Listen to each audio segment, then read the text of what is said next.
Beleza, gravando já.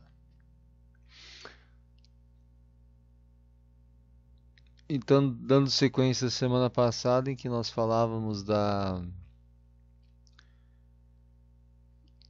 dos blocos cerâmicos, tijolos, né?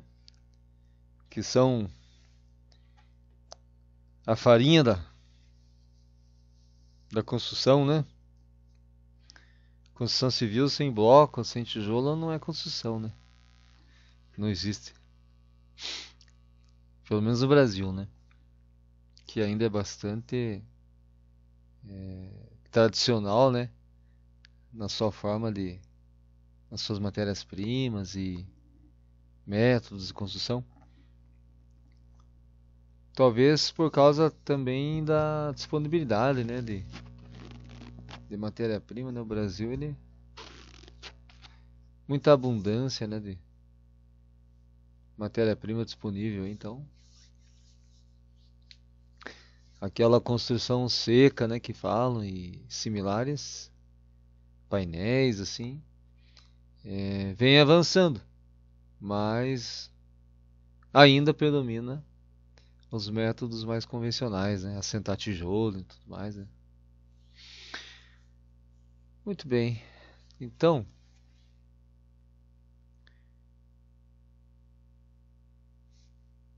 vamos pegar aqui.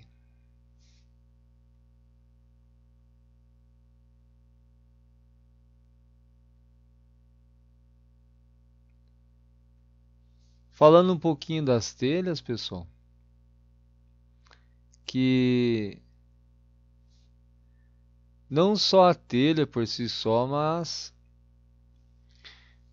o telhado como um todo, ele tem assim uma importância grande, assim como todas as partes da edificação. Mas sempre que tivermos esses problemas de infiltração, seja laje, seja forro de madeira, seja forro de PVC, sempre vai começar a deteriorar, né, a edificação.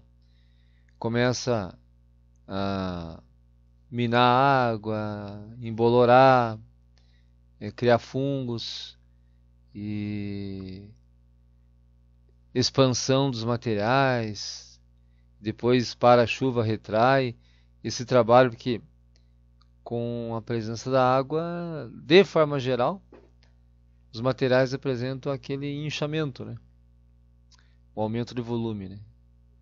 Então, o aumento e a retração de volume, seja da laje, seja do que for, gesso assim pior ainda, né? Daí é que detona de vez. Isso gera fadiga, né? Dos materiais, trincas. Então, o que se espera de um bom telhado é que não haja infiltração, né?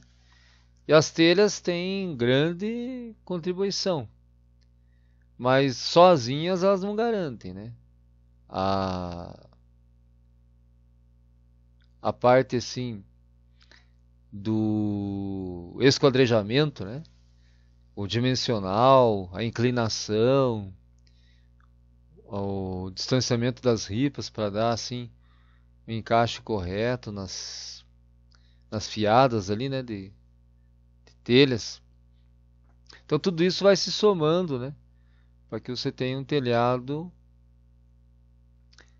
que impeça a infiltração, né?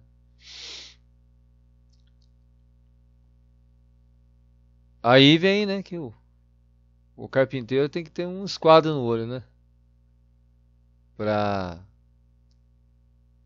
fazer com que as águas do telhado, né? Se for um telhado de duas águas, de quatro águas, quando é uma água só, até que não dá tanto problema, né? Mas a partir do momento que tem duas águas em diante, aí você já precisa ter um bom encontro desses planos, né? Do telhado, dessas águas, né? E também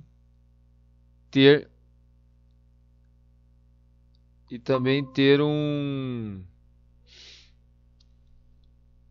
um bom acabamento, tipo assim, coifas, né? Cumeeiras, bem instaladas, bem cimentadas, então, ou rufos, enfim, aquilo que complementa o encaixe dos planos do telhado. Tudo bom, Alisson? Boa noite, professor. Tudo certo? Beleza? Friozinho na terra? Friozinho. Chegando, né?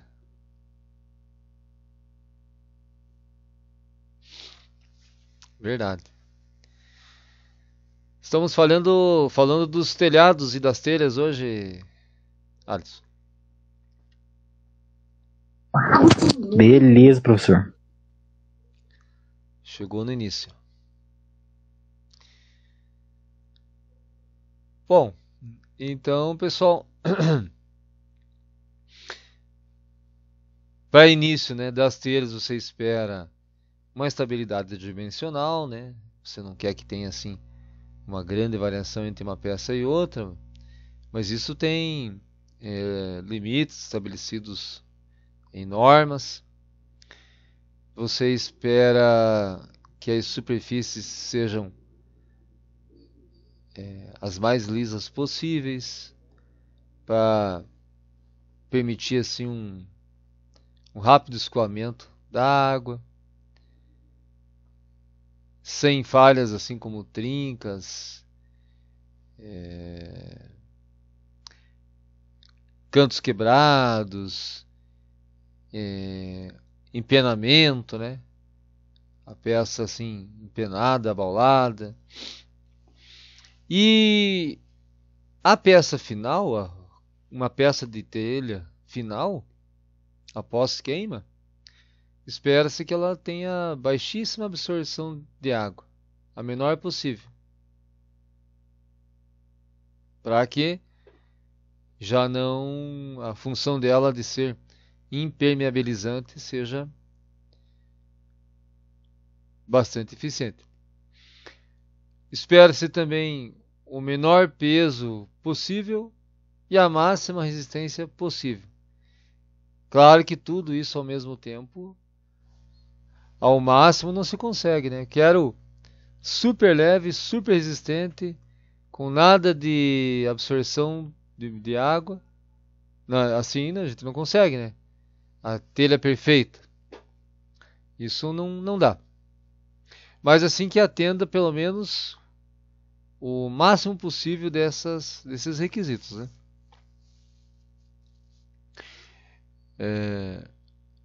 Até porque se você tiver, por exemplo, uma telha com uma absorção de água mais elevada, o que acontece em termos de dia de chuva?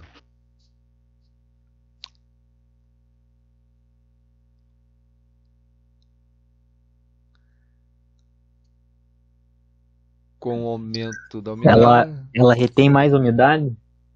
exatamente, ela Ela acaba despedaçando, acontecendo alguma coisa assim, rachando, professor? olha, se ela estiver bem queimada, talvez não, mas você acaba gerando uma carga no telhado, né? Imagine assim, uma casa de 100 metros quadrados. O telhado tem mais de 100, né? Porque ele é inclinado. E aí você tem uma carga ali, um peso. E aí se você tiver uma absorção de água de 5%, esse peso vai aumentar 5%. Então, isso vai fazer com que você tenha já que, às vezes, até gastar mais em estrutura, ripamento, ou qualquer assim acréscimo ali no projeto estrutural do telhado para suportar assim essa carga a mais que venha a ser do encharcamento das telhas, né? Então, quanto menos elas absorverem, menos elas sobrecarregam o teu telhado e menos você tem que estar investindo em estrutura, né, parte estrutural para suportar o peso próprio ali das telhas. Então seria essa a grande dificuldade, né? De você ter excessivo encharcamento nas telhas, né? E o trabalho assim de encharca, seca, encharca, seca, encharca, seca. Isso gera uma fadiga na telha que com o passar do tempo ela tende a ir trincando, né? Trincando precocemente. Ela fica expandindo, retraindo, né?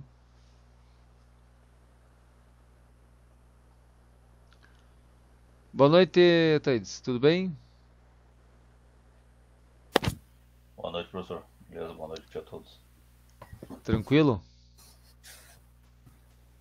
De boa, professor. E o senhor? Também, graças a Deus, na paz. Estamos falando aqui dos telhados, das coberturas, das residências aqui, né?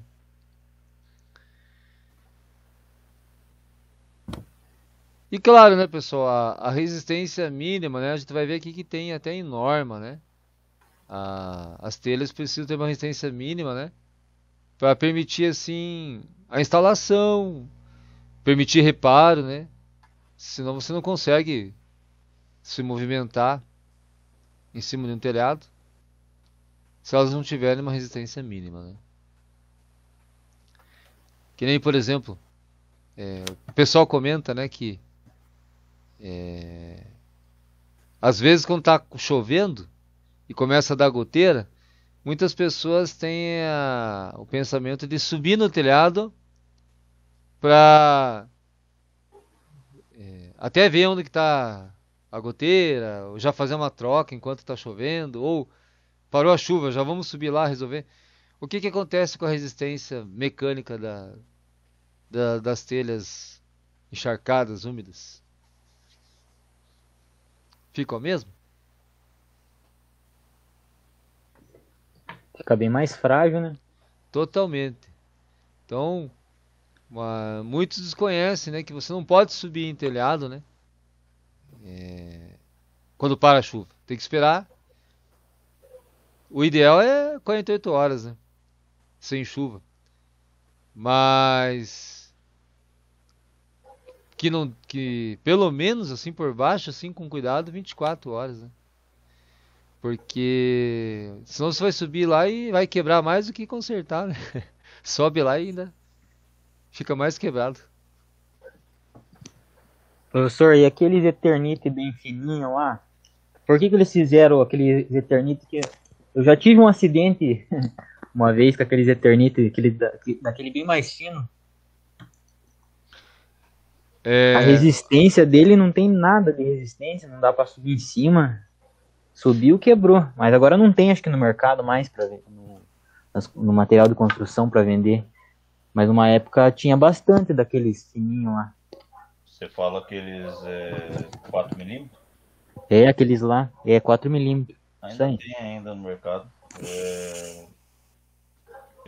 Acho que o Delpré trabalha na loja de material de construção. E vai confirmar ainda. Eles vendem, hein? É onda baixa que falam, né? O estilo ele tem 2,44, 2,13 e por 50, 4mm. Mas a resistência dele é muito ruim. Qualquer coisinha ali que você coloca um peso a mais, vai para baixo mesmo. Aqui pro meu lado aqui o pessoal chama esse 4mm de onda baixa, porque a onda é baixa, né, claro. E aquele mais grosso, a onda alta. Mas é um termo local aqui.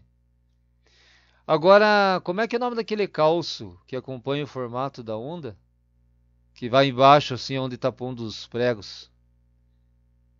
Não sei se o Luiz tem na loja dele. Tem, Luiz? O que, professor? Não entendi direito. Sabe aquele Tem um calço que acompanha o formato do Eternite. Na região que você vai botar o prego. Pra quando você bater o prego não forçar o... Nunca vi não, professor. Quer ver? Também nunca vi, não. Vamos ver aqui. Se eu Não é acho. um que parece tipo uma arruelinha, assim, que vai bem junto com o prego ali? Vamos ver aqui se eu acho aqui. Os pregos já vêm com a arruela de metal e uma de borracha já.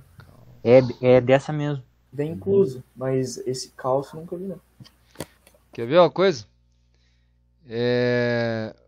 Eu acho, ó, tá vendo aí? Tá aparecendo pra vocês? Não apareceu, professor? Eu não compartilhei a tela? Não. Meu Deus. Tá até agora sem compartilhar, que absurdo.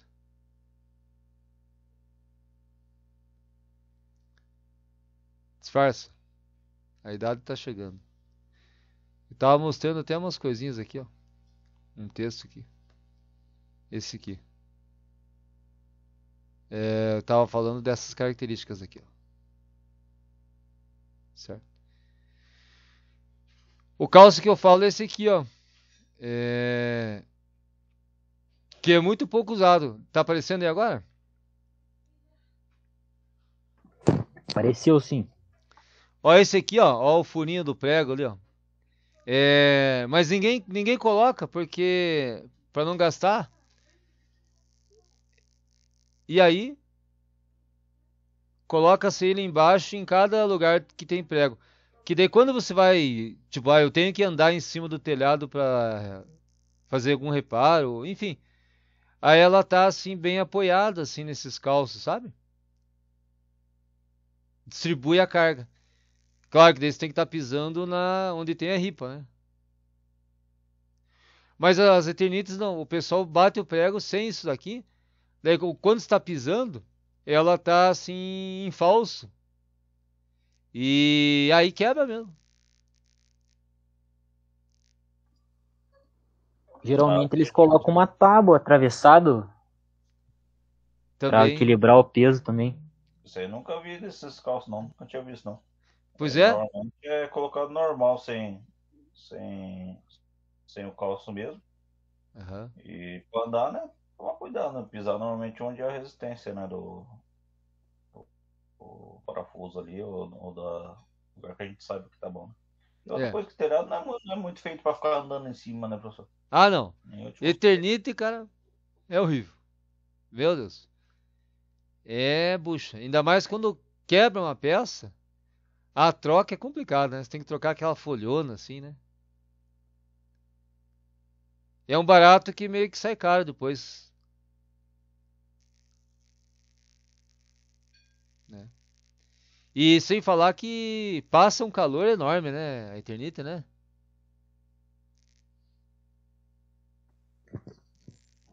Pois é, professor, o calor geralmente eles colocam uma manta, quem coloca na casa esse Eternite coloca aquela manta térmica por baixo, né? É. Mas hoje em dia é mais telha, né? Mais comum as telhas mesmo. Eu não sei, eu não sei, até o Luiz que tem loja aí, empresário, pode dizer.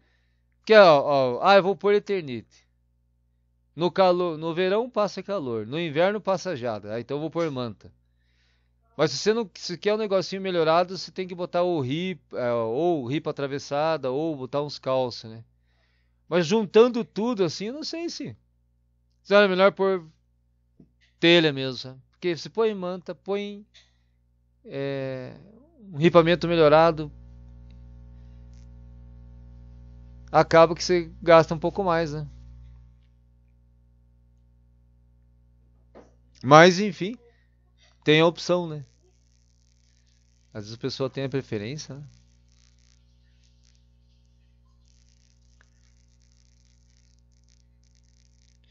E ali naquela. Eu esqueci o nome, como que chama assim? Quando termina a ponta da Eternite, daí tem aquela madeira que fecha assim. Não é ventana. Não seria caixa de vento? Acho que é caixa de vento, isso. Ali, o Eternit ele não encaixa perfeitamente na caixa de vento, né? Você tem que colocar os passarinhos assim, nossa, enche, né? Para fazer ninho e tudo. Você tem peças para tem peça que ela parece um pente, né? Que ela acompanha o formato da telha para evitar ficar entrando e saindo do bicho, né? Sim, na ponta ali, tipo, como se fosse uma gradinha, né? Isso. Tem lá, Luiz, na tua loja? Caixa de vento?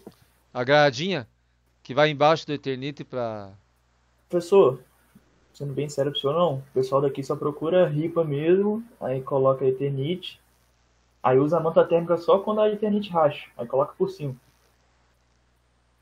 Ah, é? Aham. O pessoal não faz essas camadas aqui, não. Não o pessoal, tipo... É porque o pessoal daqui, como é muito interior, eles não pegam muito engenheiro também pra uma obra. Eles constroem mais pela experiência, que geralmente é casa pequena e etc. Aham. Bom, Ah, é mas é quando um racha, mercado para vocês, né? fala- quando racha, você fala manta asfáltica, né, Delpré? Isso, manta asfáltica. Aquece Falei errado. lá e coisa. Essa Isso, verdade. manta térmica aí, ela é colocada por baixo mesmo. Só que não é todo mundo, né? É só se o cliente quiser mesmo colocar, né? Ela não sai muito mesmo, não. Sai mais a asfáltica Bem, mesmo, que você é tipo, bem tira o plástico e difícil. cola.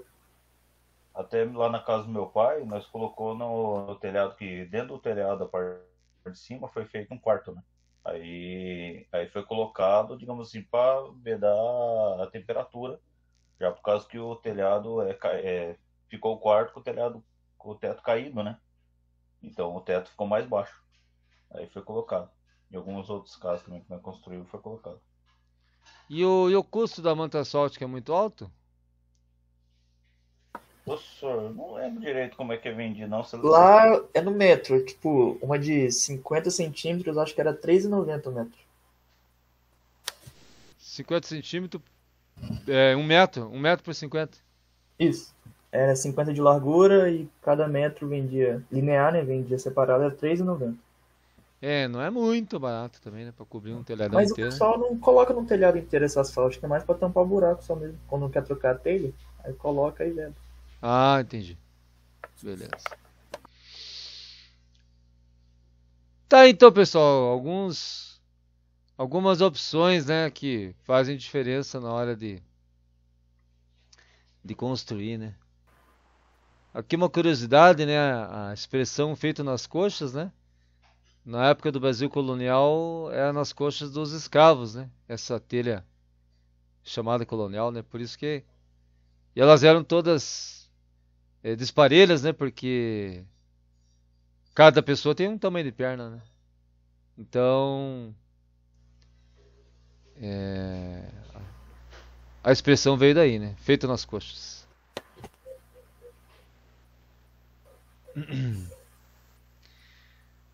Pessoal, então, qual que é a norma que estabelece os critérios para telhas no Brasil? Quando você quiser consultar, é a 15310. É a NBR. E de cara ela já divide as telhas em planas de encaixe, compostas de encaixe, simples de sobreposição e planos de sobreposição. São 4 grandes grupos, né? Que estabelecem as telhas cerâmicas, né? Tem uma série de outros tipos, né? Aquelas são plaquinhas retangulares feitas de um material asfáltico, que daí são outras categorias, né? Aqui a gente está falando das cerâmicas.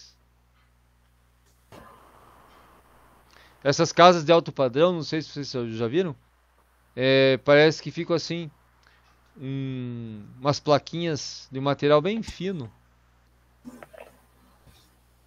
Ele é flexível, com uma resina asfáltica e mais uns aditivos ali. Fica um telhado quase que, geralmente cor cinza assim, escuro, quase preto.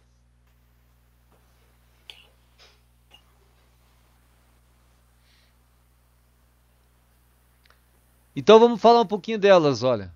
A mais conhecida, bem tradicional, né?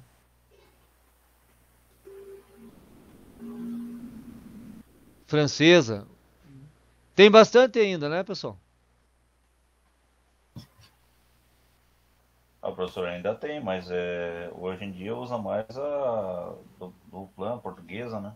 É isso que eu ia falar, a portuguesa e a romana, que sai. Até o custo-benefício, né, já. Ah, é? A francesa tá diminuindo? Tá mais, tá mais caro também. É quase o preço da Goiva lá, a francesa. Que coisa, né? Por que será? Não sei, professor. Aí tipo, era 1.290 o milheiro, 1.390 o milheiro da romana e portuguesa. Aí a francesa acho que tava 1.990 e a Goiva 2.200. Nossa. Agora, a vedação da francesa é muito boa, né, pessoal? Vocês não acham? É, pessoal, aí eu não tenho noção. Não, porque tem telha, tipo. Tem telhado de cerâmica que você precisa, às vezes, até pôr uma manta embaixo, porque ele não veda bem o vento, né? Agora a francesa fecha bem, né? Tem um bom fechamento, né? Aqui na minha casa é essa francesa, professor. Na outra que eu morava com a minha mãe era também. Nunca tive problema de vedação, nunca teve problema. Goteira com o tempo. Depois de 10 anos, daí deu problema com goteira. É, que qualquer Mas, telha dá, né? uhum. Qualquer telha dá. E ela não é muito estética, eu acho. O pessoal acha que não gosta da estética dela. Mas em termos de fechamento, tipo, para segurar o calor e segurar o frio, ela é poderosa, né? Conforto térmico, né? Bom, a norma que rege esse tipo de telha, pessoal, é NBR 7172. Ó, também chamado de telha Marcélia.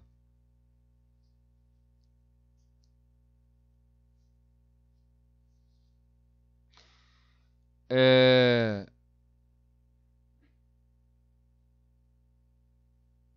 Coronel. Professor, questão da umidade que o senhor estava comentando no início, ela cabe a todas essas telhas ou uma específica que ela retém mais umidade? Não, porque a massa é que define isso, né? É o tipo de argila, a queima do forno. É, porque aqui agora é mais assim o formato, né? Mas tipo assim, o pessoal de olaria, ele não varia assim a massa. Ah, eu vou fazer agora uma francesa, então eu vou fazer essa composição de argila. Ah, agora eu vou fazer uma colonial. Não, é a mesma massa, a mesma mistura, né? Ele só vai mudando o formato,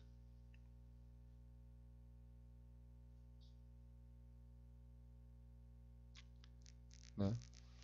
Lembrando que essas telhas, para ficarem no formato, elas podem ser feitas por extrusão e depois prensagem ou só prensagem. Então, você precisa de moldes, né? Máquinas, né? Prensas, né? A extrusão é aquele processo contínuo que vai saindo e cortando, né? Nos tamanhos, né? Seguir uma espécie de um tapete, assim, né? Daí seguido de prensagem. Tem que ter um molde. Ou direto a prensagem, que você põe aquela quantidade de argila assim no molde e desce assim o estampo e já dá o formato da telha. Daí claro que ela tem que ir para secagem lenta, né? Não pode assim ser agressiva, né? Abaixo de 100 graus por 48 horas. E aí a queima de forno suave, gradativo, para não gerar trinca.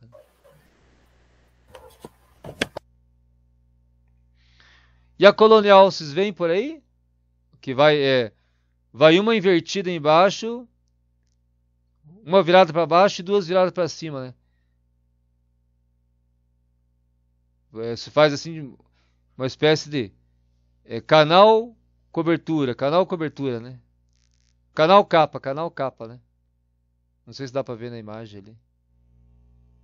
A montagem do telhado é uma virada para cima e inverte com outras viradas para baixo, né?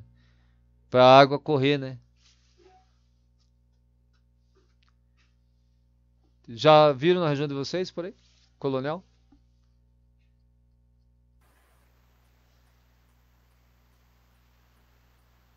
Ver eu já vi, professor, mas não tá muito comum, não. Professor, eu vi bastante lá pro lado do Nordeste, que fez lá em cima. Já tem bastante casa com esse É, dele. no É, Espírito né? Santo, lá onde eu morava tinha mais, aqui muito não. Vai muito da região, né? Da cultura. Verdade. Nossa, sim, professor, eu comento com minha mãe direto esse negócio. O modelo, tipo, principalmente aqui em Curuva, os modelos de casa é muito diferente do Espírito Santo. Muito. Ah, sim. Aqui o pessoal não liga muito pro, dizer assim, pro design da casa. A maioria do pessoal que quer construir a casa, eles tipo, fecham um quadrado e colocam telha. Lá é muito difícil essa casa assim. É, exatamente. Ah, cada região, né, tem sua. E aqui as casas do sul, o pessoal não inventa muito por causa do frio, né? Não põe muito detalhe, muita abertura. Não dá muita chance para entrar vento, geada. É tudo assim, meio um blocão assim fechado, né? Outra coisa que eu reparei também, o pessoal gosta muito do forro PVC e do de pinos aqui. Lá quase não tem, né? Laje mesmo ou gesso. Quase todas as casas. Ah, sim. É, exatamente.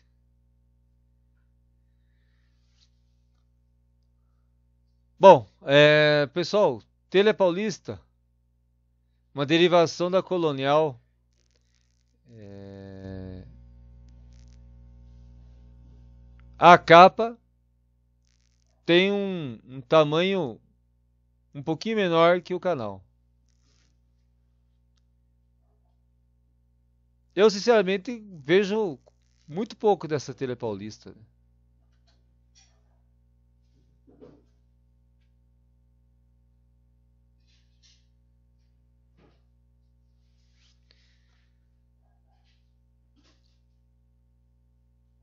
Telha tipo plan. Uma combinação da colonial com a paulista.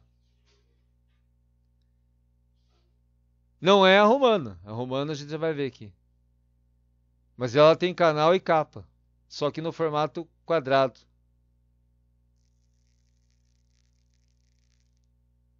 Eu acho que é bem raro essa aqui também, né? Não vejo muito dessa também.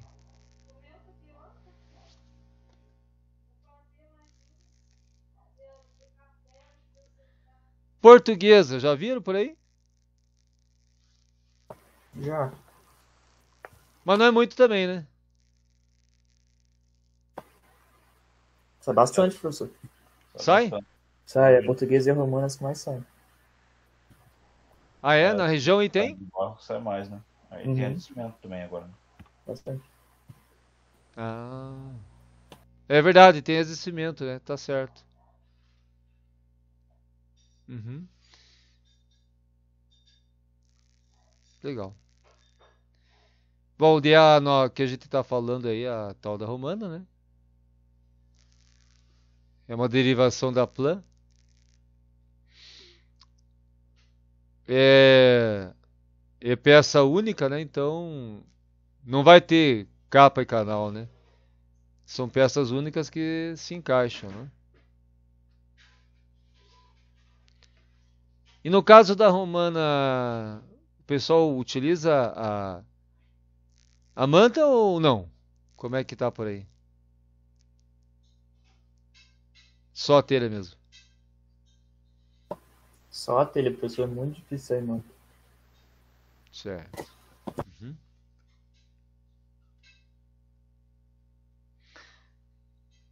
Já ouviram falar dessa telha americana, pessoal?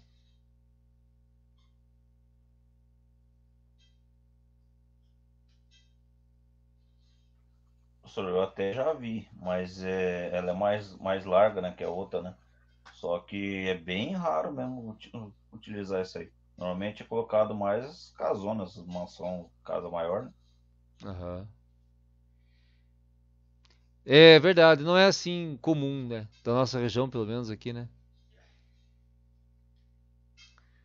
Mas ela é uma variação da portuguesa, né? Uhum. Tem um bom rendimento, né? As nossas telhas planas, né? Tem origem no estilo europeu, né? Agora essas aqui, eu não sei se elas têm amarração. Sabem se tem amarração por baixo? Arame? Ou é só no encaixe?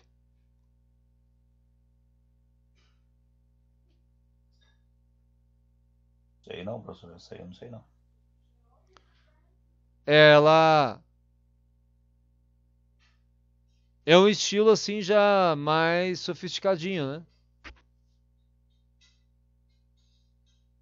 Não é assim casa comum, né?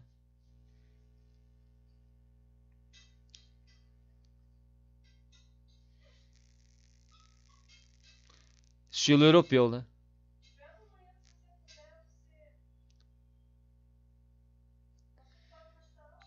Agora aqui, ó. É, se você for construir um imóvel novo para você, olhando aqui o rendimento, ó, francesa, colonial, paulista, portuguesa, romana, americana e plan. Olhando o rendimento, olhando a inclinação, porque quanto maior a inclinação, maior o ponto, é assim, né, pessoal? Mais alto tem que ser o ponto, né?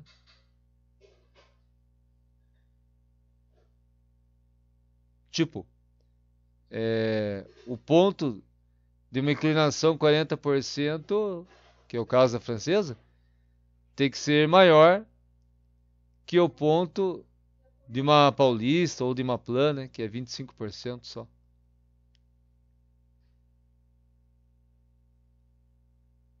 E o peso aproximado, né? Quanto maior o peso por metro quadrado, mais reforço no ripamento, né? Então, por essas três características, qual que você escolheria para botar na tua casa nova aí? O que vocês acham?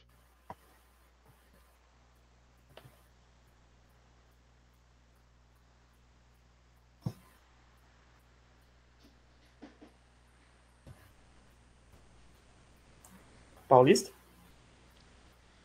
Paulista, inclinação não é muito alta, rendimento acho que é o maior rendimento aqui, né? Quase que empatando com a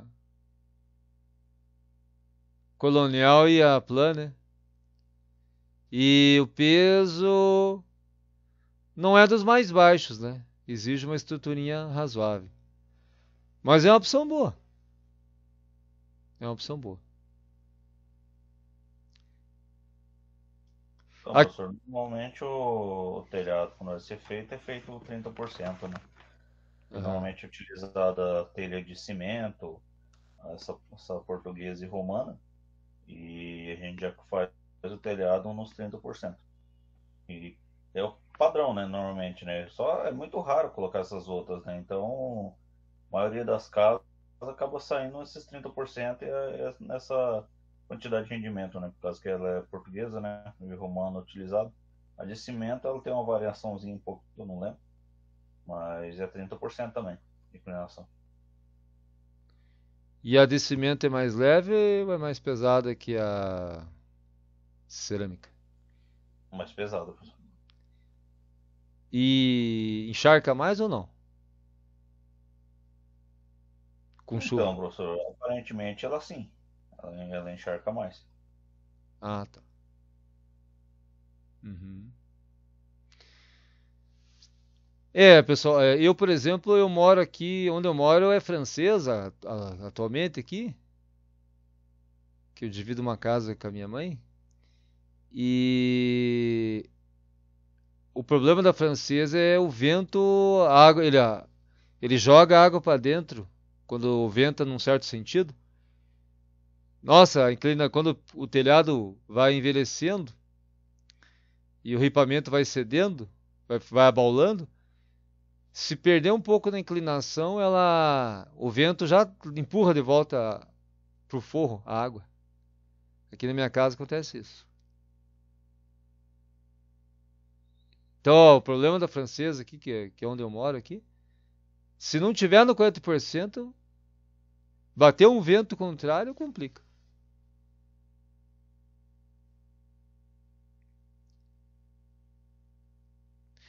Mas eu achei interessante a americana, pessoal. Me chamou atenção, apesar que eu não vejo muito.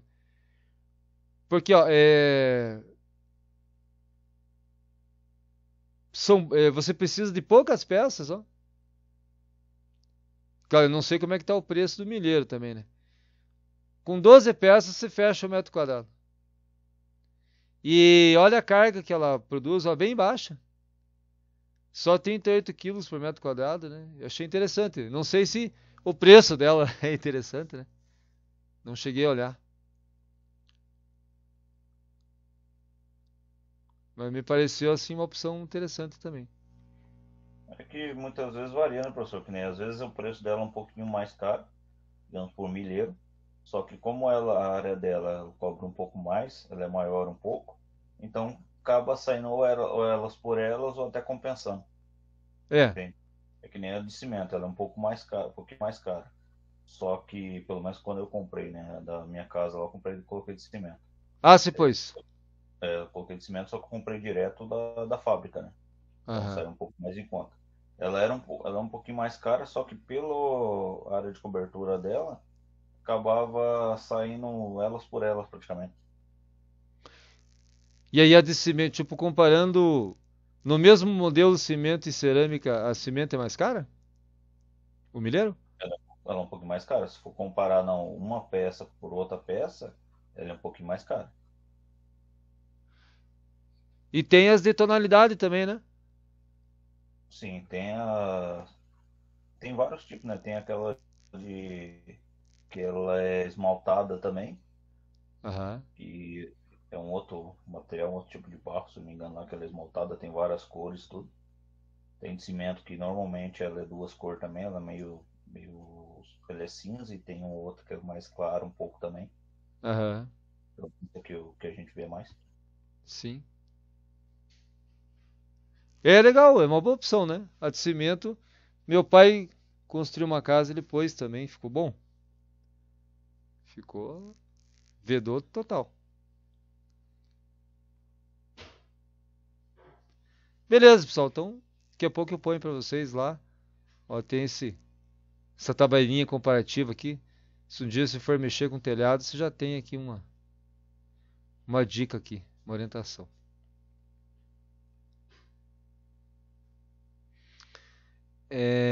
Bom, pessoal, então, falando um pouquinho de característica de engenharia, então, a NBR 15310 estabelece assim para telhas de qualquer tipo, não importa assim, telha cerâmica. A absorção de água não pode ser superior a 20%, aqueles ensaios de peso úmido, peso seco. Tolerância para fabricação e venda 2% das dimensões. Carga de ruptura, flexão. Se faz também ensaio de laboratório. 1000 newtons para as planas, de encaixe e simples reposição, e 1300 para as compostas de encaixe. Então, tem todo o critério aqui.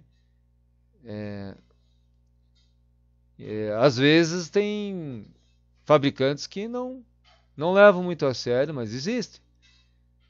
Existe requisito, tá? NBR 15310, né? Não adianta, porque o pessoal às vezes não quer gastar na queima, né, pessoal?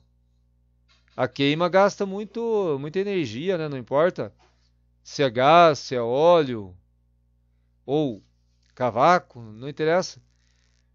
Mas é custo, né? Daí o pessoal às vezes quer economizar na queima, né? Daí queima mais rápido, temperatura menor.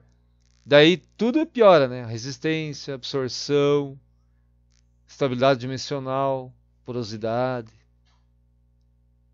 Então, a gente tem que ficar de olho nos requisitos de norma brasileira, né? Quando vai construir um condomínio assim grande, né? Se você for projetar um condomínio, um empreendimento grande, tem que ver assim, se a empresa segue, né? Se ela faz de tempos em tempos testes, né? Para comprar, senão depois começa a dar problema, dá dor de cabeça, né? Reclamação, acionar seguro, garantia. O pessoal coloca lá uns forros de gesso lá e estraga tudo, daí tem que indenizar, né? Confusão, né? Existe também a flecha máxima, né? Que é uma medida do abaulamento, né? Das telhas, né? 1%. Então, são critérios que muitas pessoas não sabem que existem, né?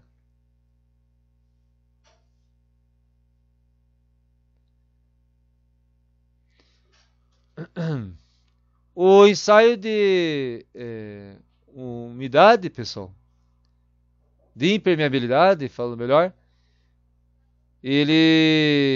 o método prático é você construir um anel circular com uma borda alta que permita 5 centímetros de altura de água, né?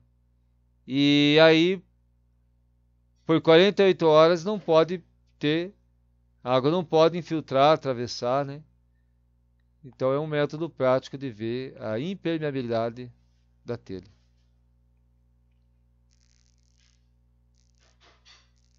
Beleza, então foi uma passadinha rápida aqui nas telhas, né, pessoal?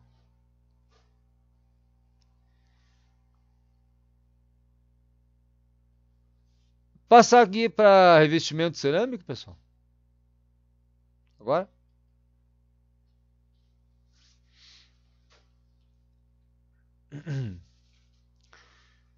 Bom, então os nossos famosos pisos, azulejos, faixas, festones, ladrilhos, tem vários termos, né?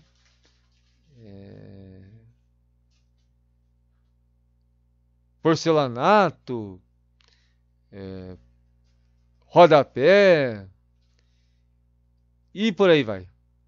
É o que dá o tchan, né? Na edificação, né? Dá o embelezamento, né? A parte cerâmica é uma parte, faz parte do acabamento, né? Parte mais cara da obra, né?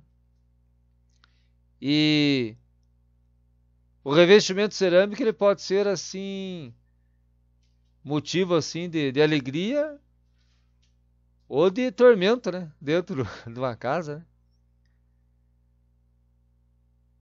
Tipo, não sei se vocês já viram o chão assim quando ele estufa e levanta. Por problema de infiltração, forma uma barriga assim no chão. Levanta assim o piso. Quando houve problema de aplicação ou escolha errada, né?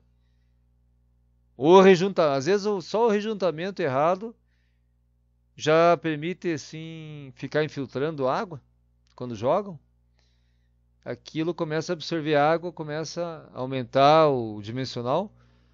Se é um corredor assim que tem vários metros, de repente levanta uma barriga assim, quebra tudo. Aí só lágrimas, né, pessoal?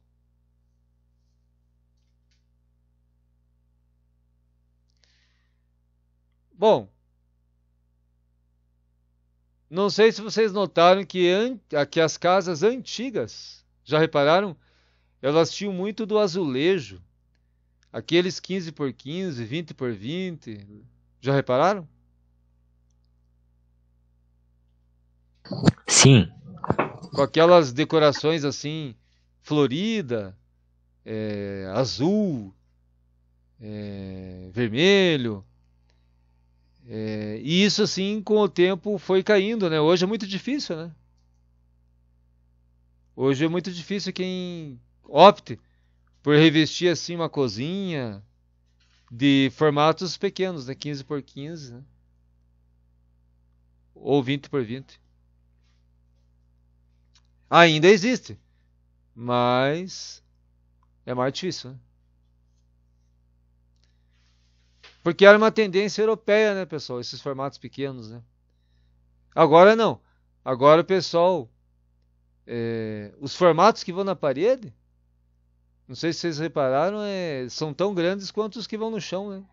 Peças grandes colocam na parede atualmente.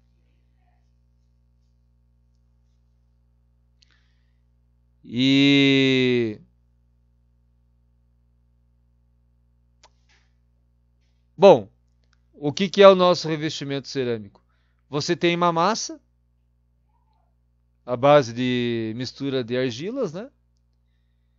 Que precisa ter um pouco de absorção, né? Por que a massa tem que ter um pouco de absorção? Não pode ser assim zero. Por quê, pessoal?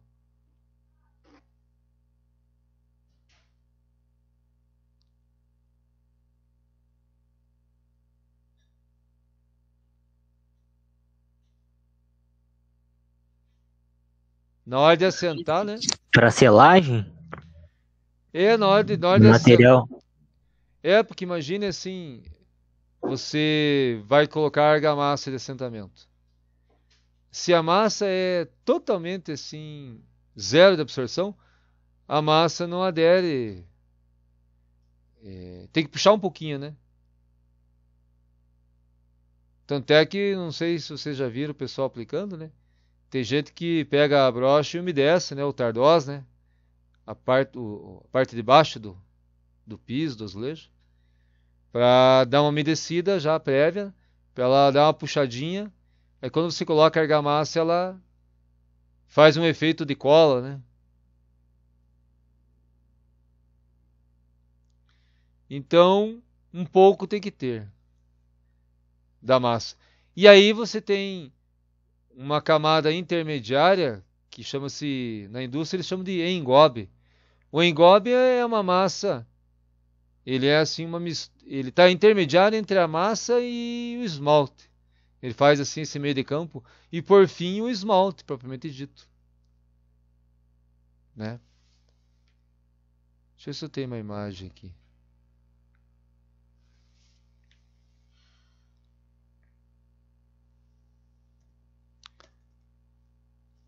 Camadas, revestimento cerâmico.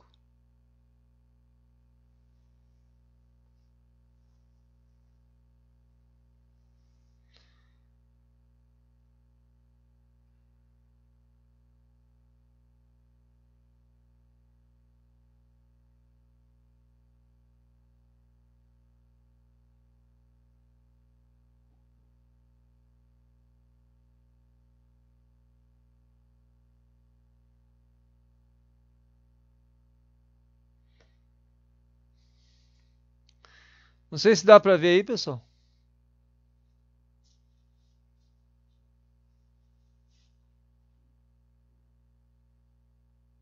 Apareceu?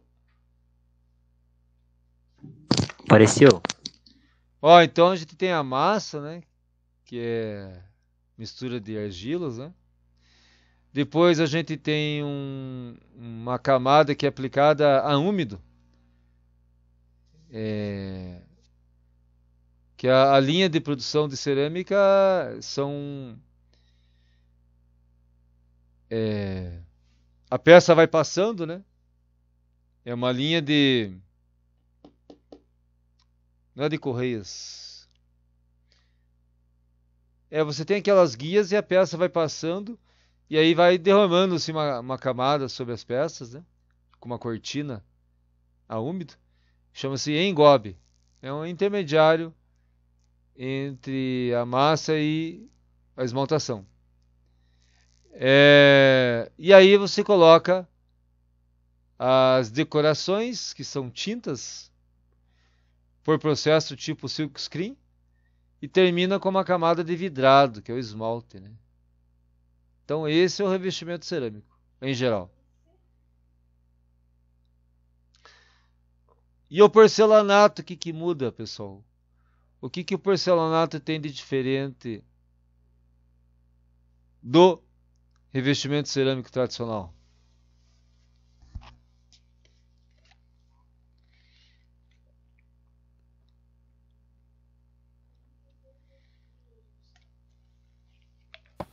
O espaçamento de rejunte é menor, né, professor? Tem mais proteção, resistência. Isso, exatamente. Quase zero de rejunte, é verdade. Fica mais bonito também, estético. Mais bonito. Pro bolso é mais bonito também, né? Não é bonito, não. É. Agora, no revestimento tradicional você tem essas aplicações de tinta e depois esmalte. No porcelanato tem isso? Aplicações de camadas assim, de tintas e depois esmalte? No porcelanato? Pessoal, acho que a maioria dos pisos dos porcelanatos já é esmaltado, né? Exatamente. A própria massa, é um negócio interessante. A massa do porcelanato já tem tudo isso aqui. A própria massa. E já vem na massa a pigmentação e o teor de vidrado da massa é mais alto, né, do porcelanato.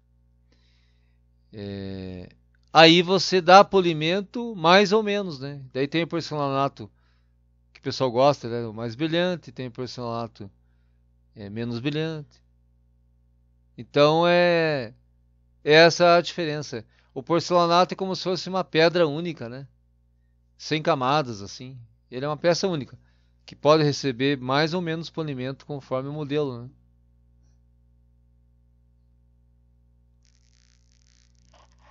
Então é assim que funciona o porcelanato.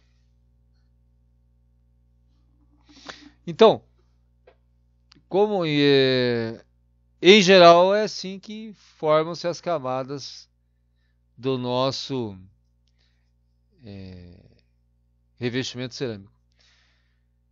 Quando ele é esmaltado, nas especificações vem a sigla GL. Esmaltado, quer dizer, G do inglês glazed. E quando ele não é esmaltado, ele vem nas caixas, assim, nas especificações UGL, unglazed, que é não esmaltado. Os formatos hoje, pessoal, tem formato assim, sob encomenda, passando de 1,5 m já, né? Para shoppings assim e edificações de grande porte, assim. Então, as dimensões estão cada vez maiores. Imagine o tamanho da prensa, né? Que aquela massa ela é prensada num molde que tem a parte superior, parte inferior, né? Imagina o tamanho da prensa, né? São prensas de até 10 metros de altura. Máquinas muito grandes, potentes. As NBRs também existem para essa área, né? A 13817 e a 13818, que especifica todas as questões de qualidade, de características técnicas, né? Absorção de água, fabricação, abrasão, manchamento, resistência a químicos. Então, tudo isso está nessas NBRs aqui. 13817 e 13818.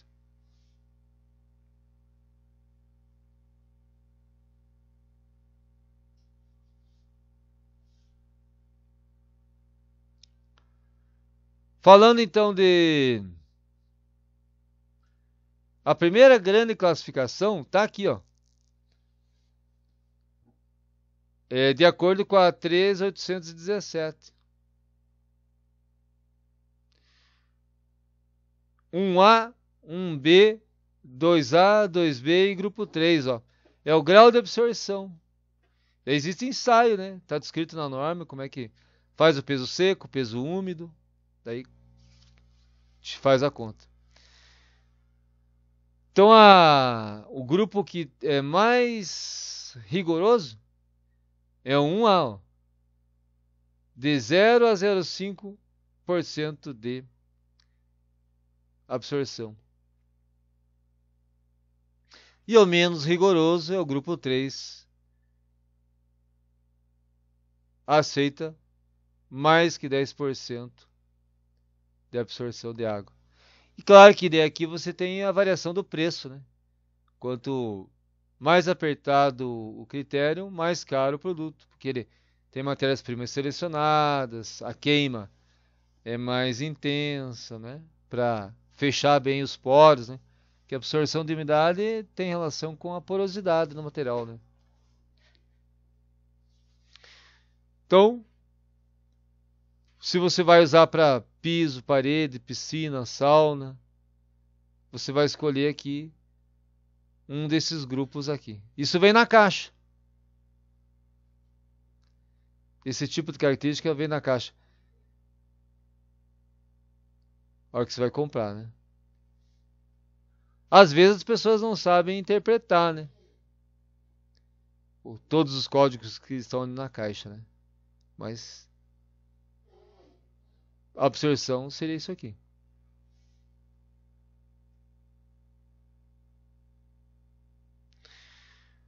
Outra característica estabelecida em norma é como que foi fabricado.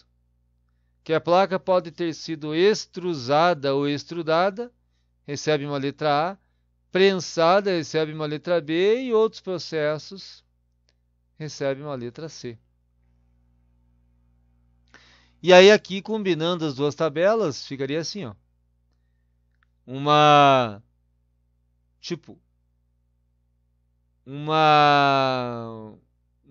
Produto cerâmico classificado como B2B. B2B é a absorção de umidade de 6 a 10% e foi produzido prensado. Então, combinando o processo de fabricação com o grau de absorção de água. Por exemplo,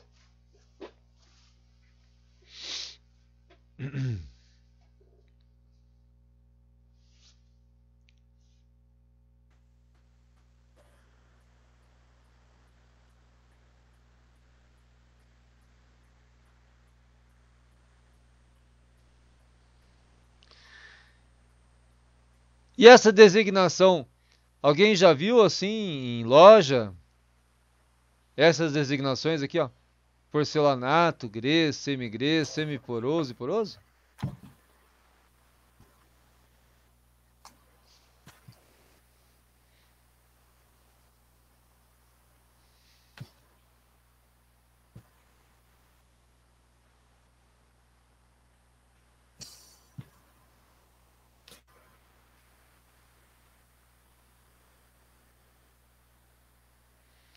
Então, tem a ver com o grau de absorção, né?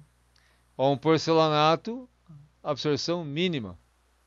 E um produto poroso, absorção acima de 10%. E às vezes você vê isso escrito nas caixas também. Essas terminologias aqui.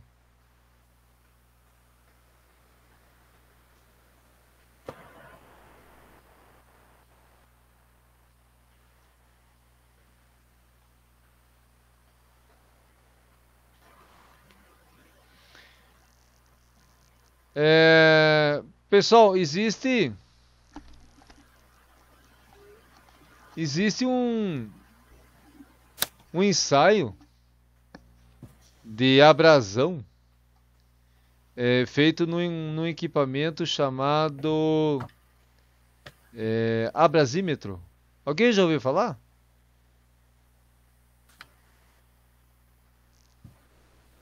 Para revestimento cerâmico?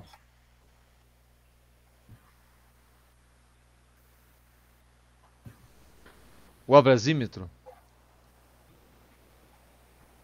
Vamos ver aqui.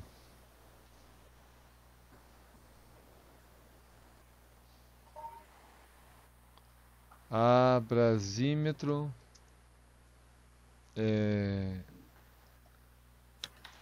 Revestimento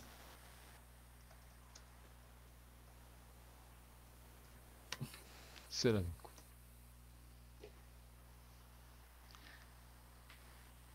Equipamentos como esses aqui, alguém já viu por aí em algum lugar? Não, professor. Ó, ele trabalha com esferas metálicas, né? E você, conforme norma, você coloca uma certa quantidade de esferas e ele numa peça cerâmica, numa amostra, ele faz uma certa pressão e aí gira ali uma quantidade de ciclos que você programa. Depois que você faz esse teste, né, conforme norma, né, tem todo um roteiro, né, uma descrição de como fazer. Depois que se faz o teste, você analisa o desgaste. Esse desgaste você vai analisar conforme tabela, né, conforme tabela da NBR 13810. E aí você vai ter assim, por exemplo, já ouviram falar no PEI? O PEI do azulejo, do piso, PEI 1, PEI 2, PEI 3, 4, 5, PI. Eu quero material PI 5. Tem altíssima resistência ao desgaste. Aguenta mais que 12.000 ciclos no abrasímetro. Indicado para áreas públicas, tipo shopping, aeroporto. Já ouviram falar nessa designação? PI 5, PI 4, PI 3, PI 2, PI 1. Já. Beleza, então é o que especifica a resistência ao desgaste por abrasão, né? Claro que quanto maior o PI, né, aumenta o custo do material também. Só que isso não é só resistência mecânica, pessoal. Tem a ver com as fabricantes jogam muito com as tonalidades, né? Então, por exemplo, vocês acham que é mais fácil ver o desgaste em tonalidades escuras ou tonalidades claras? É mais fácil ver o desgaste em cerâmicas escuras ou em cerâmicas claras?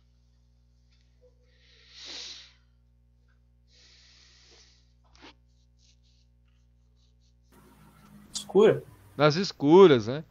Com certeza, as escuras marcam mais, né? Então, por isso que se não vê também o pessoal usar em áreas públicas, né? Piso de tonalidade escura.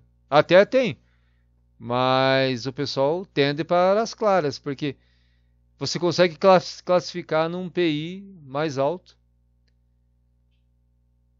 porque vai marcar muito menos o tráfego, né?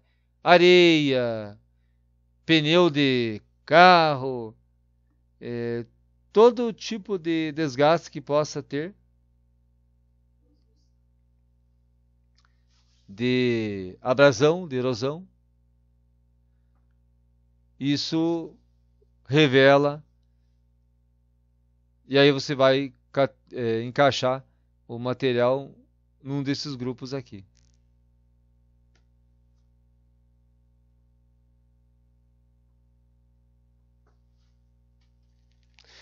E esse termo PI, pessoal, PI, ele vem de é um instituto norte-americano, eu não sei a pronúncia correta, é Porcelain Enamel Institute. É instituto de esmalte porcelânico, né? É um instituto norte-americano que classifica, assim, estabelece padrões e o mundo segue, né? Norte-americano é que lança as tendências, né? O resto do mundo segue. Então tá aí. Essas informações vêm nas caixas, né, Luiz? Da loja? Sim, na caixa dos pisos, porcelanatos, velho. Beleza. Qual que é o maior formato que tem na tua loja lá? Quanto por quanto, Luiz? De porcelanato, se eu falo? De qualquer revestimento. Acho que é 62 por 62. Eu tenho um colega que trabalha ali na Insepa de Campo Largo. Diz ele que ela já está produzindo um formato lá sob encomenda, com certeza. É 1,5 m por 1. Pensou? Caraca, é placa então no chão. Porque a Insepa de Campo Largo faz parte daquele grupo espanhol Roca. Antes ele era suíço, né? Aquela fábrica lá. É do grupo Laufen, suíço. Agora é o grupo Roca, espanhol. Então, o pessoal é nervoso. Tem tecnologia assim, as prensas assim, é tudo automatizado. Pessoal do dinheiro. Empresa multinacional.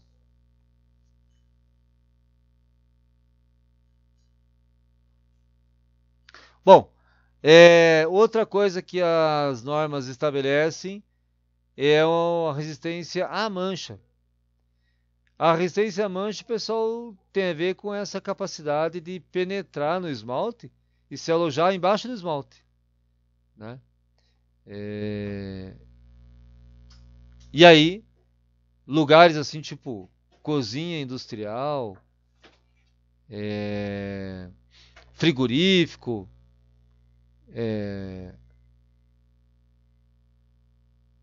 locais que trabalham assim com beneficiamento de carnes, assim.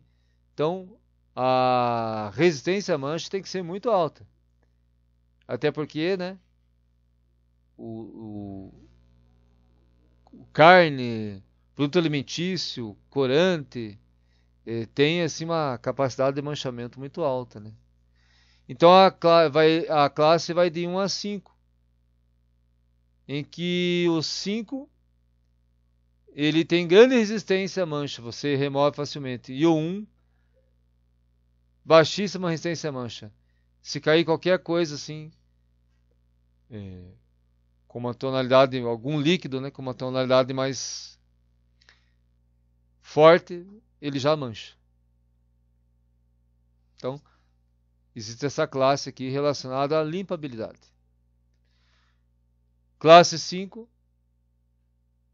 fácil de limpar. Classe 1, horrível de limpar.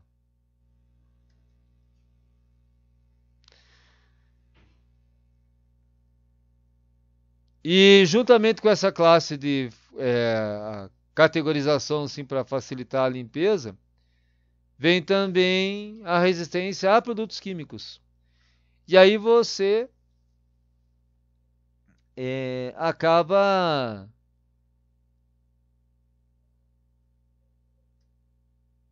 combinando essas informações, né?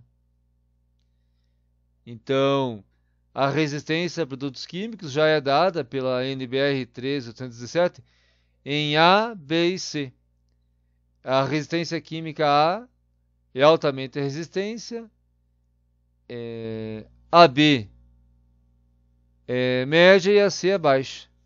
A ácidos, bases e outros produtos. Então você encaixa aqui. Então um produto HC é um produto que tem resistência baixa a ácidos e álcalis.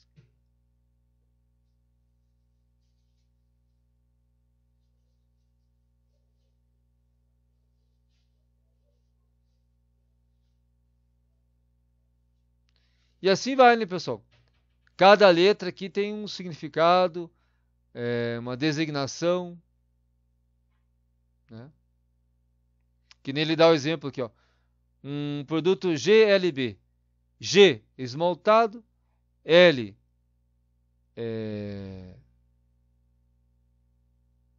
suporta só baixas concentrações. E B, média resistência a agentes químicos. Então, tudo isso vem escrito na especificação do material, e aí você interpreta.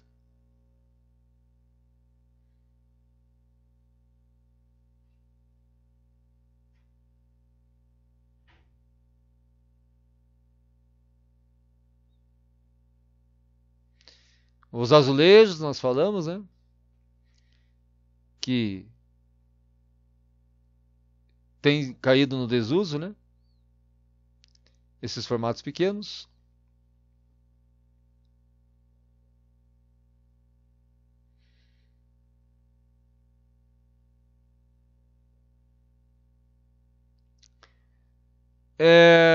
Existe um outro problema relacionado a revestimentos, né, pessoal? Que são as eflorescências. Não sei se vocês já viram. Quando começa assim a formar assim umas manchas de diversas tonalidades, assim, à medida que os anos vão passando, né? Que é a migração de sais da composição química da massa do esmalte que vai brotando para cima.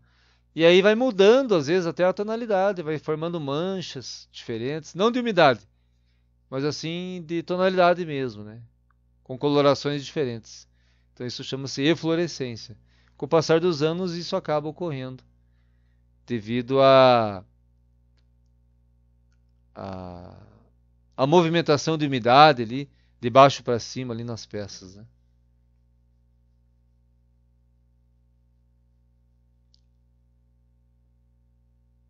Bom, e aí tem um pequeno guia aqui que nos ajuda a escolher os revestimentos cerâmicos, pessoal. Tem uma tabelinha aqui interessante, né? Que nos dá uma ajuda a fazer a escolha do revestimento cerâmico. O pessoal vai muito pelo preço, né, Luiz?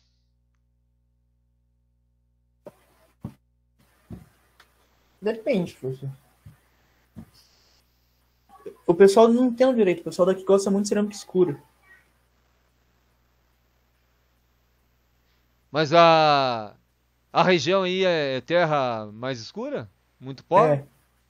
É? Uhum. Terra vermelha. Terra vermelha, hein? Isso.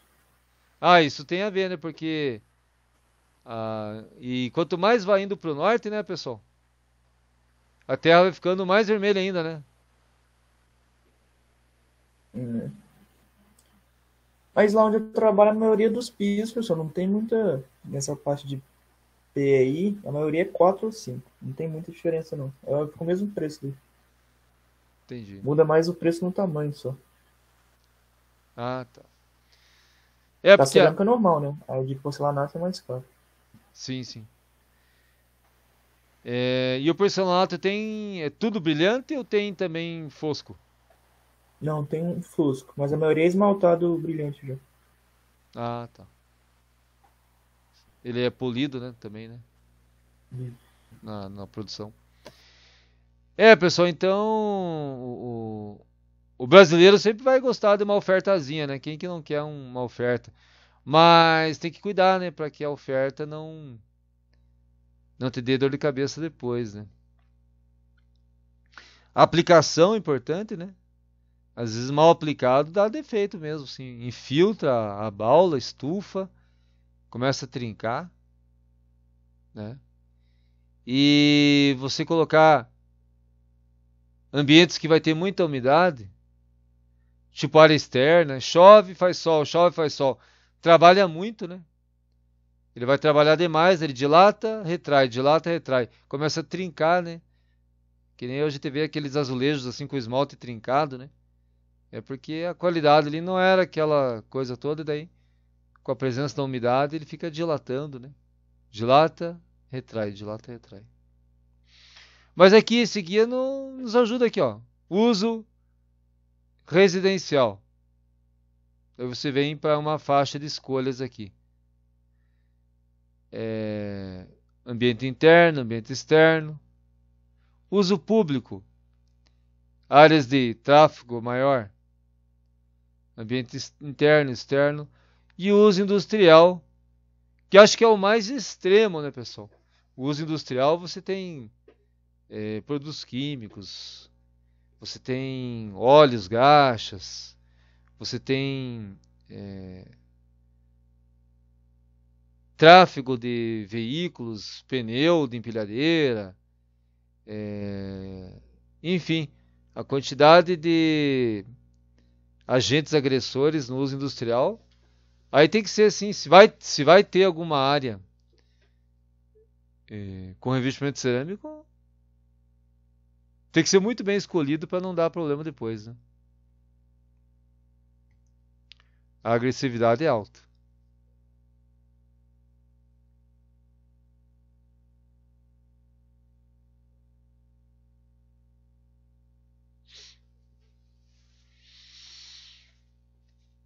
Pessoal, então essa foi uma passadinha sobre as telhas e os revestimentos cerâmicos. Claro que as informações, tem muita informação, né? Tem bastante detalhe de norma, trocar ideias sobre os ensaios, os testes, a seleção da matéria-prima, o processo de queima. Tem conversa pro ano inteiro, né? Mas aqui é só para a gente dar assim uma passada, sabendo que são materiais, mesmo a telha, né? A cerâmica com certeza, mas mesmo a telha também tem normas e tem critérios técnicos, né? Que se você vai estar acompanhando uma obra, né, de várias unidades, um condomínio ou um conjunto de casas geminadas, assim, e vai fazer uma compra, né? Interessante saber se o fabricante ou quem está vendendo garante, né? Todos esses critérios técnicos aqui que a gente deu uma conversada para não dar problema futuro, né?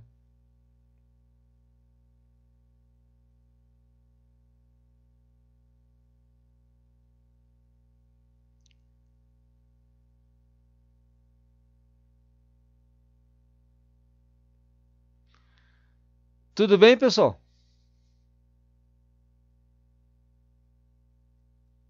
Deu para dar uma ideia?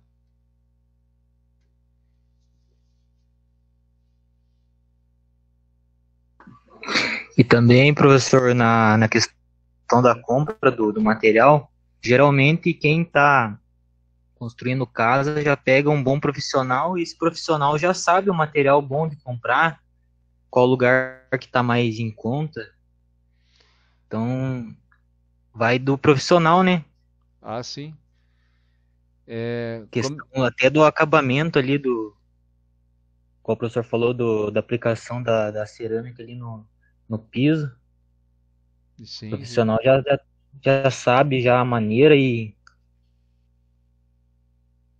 exatamente. acredito eu que o principal seria o profissional que a gente está pegando para fazer a obra, para não sair caro depois. Exatamente. Isso mesmo. E aquela sobrinha de obra, né? Você até na casa da gente, né? Se você vai colocar um revestimento, hoje em dia os modelos eles mudam muito mais rápido do que antigamente, assim,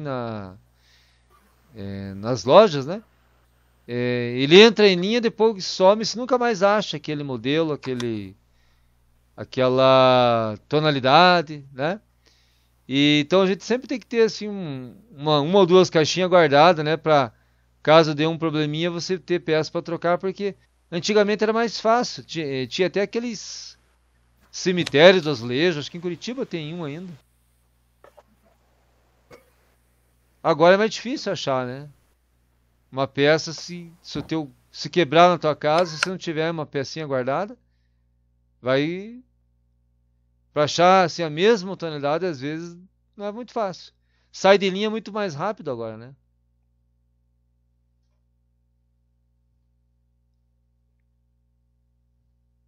Sim, é várias tendências, né? É, o mercado é mais dinâmico, então tem que ter assim umas duas caixinhas guardadas ali, para qualquer reforminha que você vai fazer poder ter peça de reposição, né?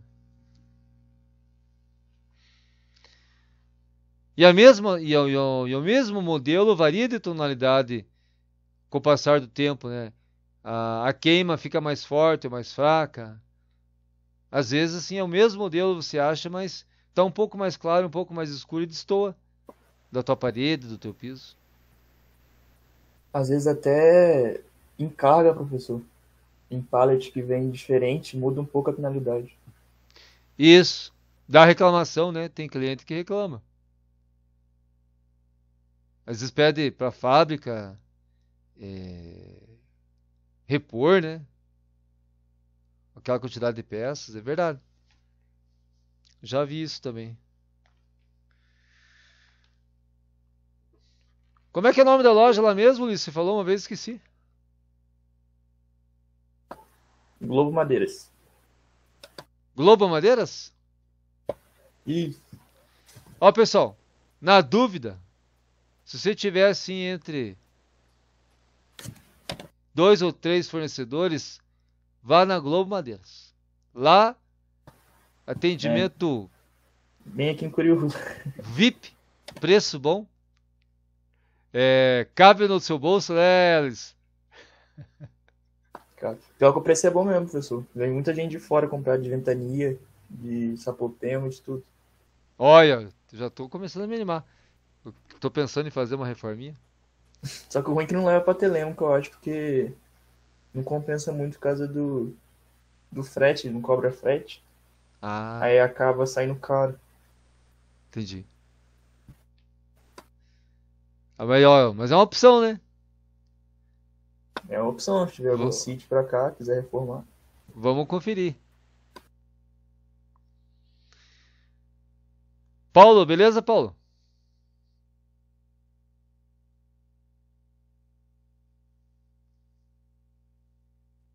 Beleza, professor? Tranquilo. Jovens, algum comentário para hoje?